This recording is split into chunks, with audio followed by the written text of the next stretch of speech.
એકદમ સોફ્ટ બનની વચ્ચે હોય હોટ અને સ્પાઇસી વેજ પેટી, જેમાં ટમેટા, ડુંગળી, લેટસ અને અમૂલ ચીઝ ઠાસીને ભર્યા હોય. વેજીટેબલ બર્ગર મિત્રો સાથે સાંજ માણવાનો એક આદર્શ નાસ્તો છે. જોઈએ બનાવવાની રીત.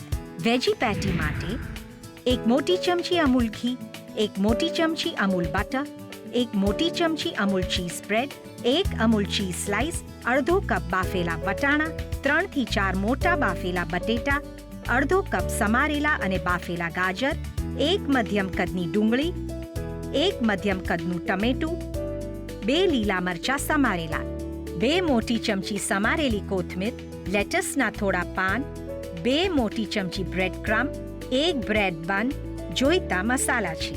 અડધી નાની ચમચી આદુ લસણની પેસ્ટ, અડધી નાની ચમચી લાલ મરચું પાવડર, અડધી નાની ચમચી ગરમ મસાલા પાવડર, 1 નાની ચમચીનો 8મો ભાગ હળદર પાવડર, સ્વાદ મુજબ મીઠું. સૌથી પહેલા મસાલેદાર વેજ પેટીનો લોટ તૈયાર કરવાનો છે. આ માટે બાફેલા અને છાલ કાઢી નાખેલા મોટા બટાટા એક બાઉલમાં લો અને મસળીને તેનો માવો બનાવી લો.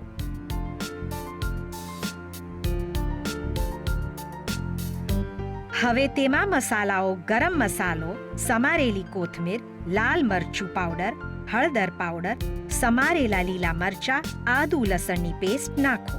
પછી બાફેલા વટાણા અને સમારેલા ગાજર નાખો. આ બાઉલમાં બ્રેડ ક્રમ્બ અને થોડું મીઠું નાખો. હવે આ તૈયાર થયેલી સામગ્રીને પેલા બટેટાના માવા સાથે સારી રીતે ભેળવી દો.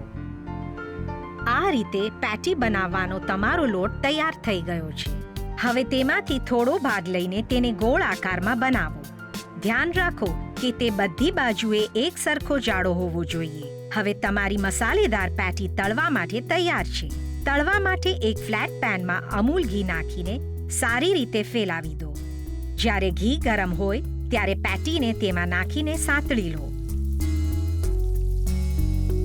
પેટીને તવેતાથી અથવા ચમચાથી હળવેથી દબાવો અને ખાતરી કરો કે તેમાં પેનમાં બધું ઘી શોષાઈ ગયું છે અને સારી રીતે બની ગઈ છે. થોડી વારે તેને પલટાવી લો. તેનું પડ ક્રિસ્પ અને સોનેરી રંગનું ન થઈ જાય ત્યાં સુધી. તમારે તેને થોડી વારે ઉથલાવતા રહેવું પડશે. ક્રિસ્પી થઈ જાય એટલે બની ગઈ સમજો. હવે ટમેટા અને ડુંગળીની પાતળી સ્લાઇસ કરો, જે તમારા બર્ગરનું પાતળું પડ બનશે. હવે છેલ્લી વાત. બર્ગર બેઝ લો અને તેના ઉપર બહુ બધું અમૂલ બટર લગાવો. તેના ઉપર અમૂલ ચીઝ સ્પ્રેડના લેયર કરો. ત્યારબાદ લેટસના થોડા પાન લઈને તેને બર્ગર બેઝ પર રાખો. તેના ઉપર સ્લાઇસ કરેલા ટમેટા અને ડુંગળી રાખો અને તેના ઉપર ગરમ પેટી મૂકો.